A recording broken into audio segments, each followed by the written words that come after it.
Hi, my name is Sarah Allison, and I'm going to be reading A Spoon for Every Bite by Joe Hayes. It's a very cultural book. I really like it. It has two versions to it. This version is the newly updated version that's set in New Mexico, and then the version before it was set back in the Aztec period with an Aztec leader and a conquistador. But I really like this book because it teaches about the lesson of being humble about what you have and not bragging about something that somebody else may not have as much of, or taking it for granted. What I would do with this book is I would ask my students before reading it, what is something at your house that you have a lot of that you think somebody else might not have a lot of, or something that's special to you that might not be special to somebody else. And I would have them think about it throughout the book, and then at the end of the book I would ask them, to share their thoughts and feelings about, what that special thing was, or something that, is around their house that they feel that somebody else might not take for granted or might not, feel as special about. So here's A Spoon for Every Bite by Joe Hayes. A long time ago, there was a couple who lived in a small, tumble-down house. They were so poor that they owned only 2 spoons, one for the husband and one for the wife. Their neighbor, on the other hand, was very rich, and his house was big and elegant and filled with fine furniture. He was very proud of his wealth and his possessions, and he lived in an extravagant way.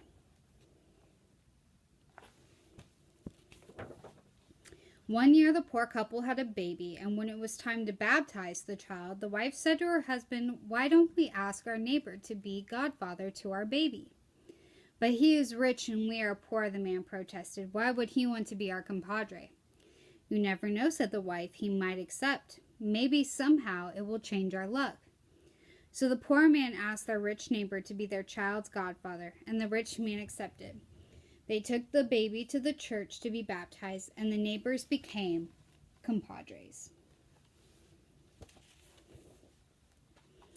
The poor couple watched their baby grow rounder and more rosy-cheeked with each passing week, and their hearts swelled with feelings of abundance.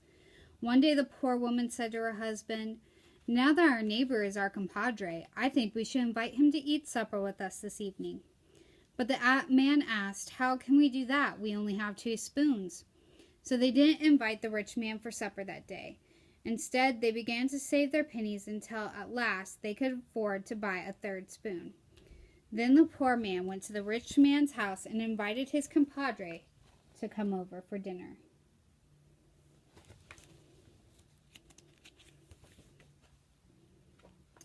The poor woman made a very tasty soup, and when the 2 men arrived, she sat the rich man at the place with the shiny new spoon. "This is your place, compadre," she said. "You get to use our 3rd spoon. We just bought it today." The rich man could scarcely believe what he had heard. "Do you mean to say you only own 3 spoons?" he asked. "Oh, yes," the poor man said. He told his compadre. "Until this morning we had only 2 spoons, but we bought a new one today so that you could join us for dinner."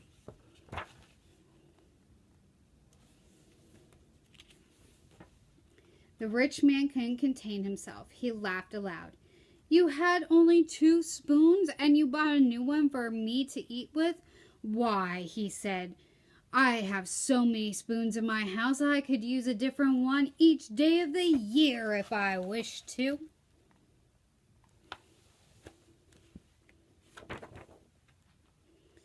The poor man was embarrassed and annoyed by his compadre's boastfulness. But the poor woman spoke right up in reply. "Oh, that's nothing, compadre," she said. "We have a friend in these parts who uses a different spoon for every bite he eats. He never uses the same spoon twice." The rich man waved his hand in disbelief, but the poor man gave his wife a knowing wink and swore it was true. "My wife is telling the truth," he said. "The truth, compadre," he said. "Our friend uses a different spoon for every single bite he eats." The rich man was so upset by the idea that someone lived even more lavishly than he did that he could hardly eat his soup.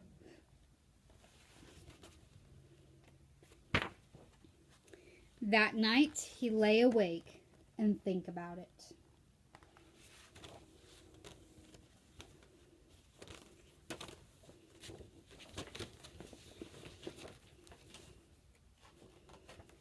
The next day, the rich man's servant came running up to the poor man's house. "What did you give my master to eat last night?" he demanded. The poor man shrugged. "He ate the same thing we all ate, the tastiest soup my wife has ever made." "Why do you ask?" Your soup must have driven him crazy. This morning at breakfast, he insisted on using a different spoon for every bite he ate.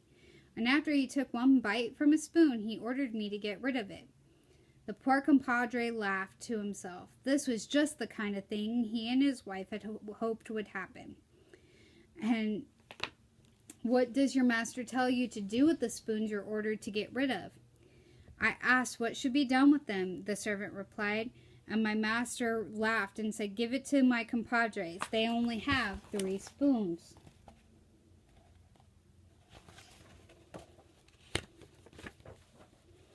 At his noonday meal, the rich man did the same thing, and he did the same at dinner as well. That evening, the rich man's servant carried a pile of spoons to the poor couple's house and left them beside the door. The next day was no different. The rich man insisted on a new spoon for every bite. The same thing happened the following day and the day after. In less than a week, the servant informed the rich man that there were no more spoons left in the house. "Get me some more," growled the rich man. "Do you think I'm too poor to buy more spoons?" His servants hurried to the store. When the rich man had used up all the spoons in town, the servants had to travel to the stores in other towns.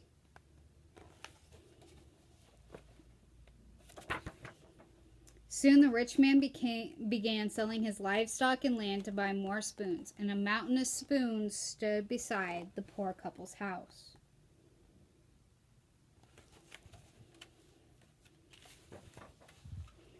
At the end of the year, the rich man had squandered all his wealth, and there was just 3 spoons in his house. He walked angrily to the poor couple's house and pounded on the door. "You lied to me," he roared when they opened it. "No one can use a new spoon for every bite he eats. I approved it. I'm the richest man for miles around, and not even I can use a spoon for only 1 bite."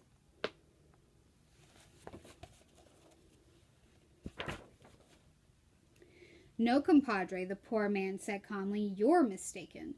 Our friend does just what he said." "That's right," added the poor woman. "Day in and day out, year in and year out, he uses a different spoon for every bite he eats." "Take me to meet this friend of yours," the rich man demanded. "He must be the wealthiest man in the world." The poor couple took their compadre to the nearby Indian pueblo.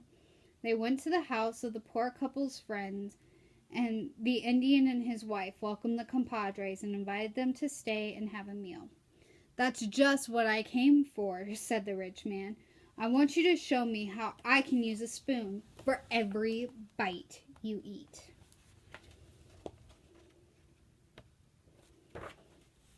"Spoon?" asked the Indian. "This is the only spoon I use." He pointed to a stack of tortillas on the table. "That's the spoon my people have used since the beginning of time." He broke off a piece of the tortilla, scooped up some beans, and the beans and the spoon disappeared into his mouth. "I'll never use that spoon again," laughed the poor man. Again, the rich man was too upset to eat his meal. He got up from the table and walked sadly home.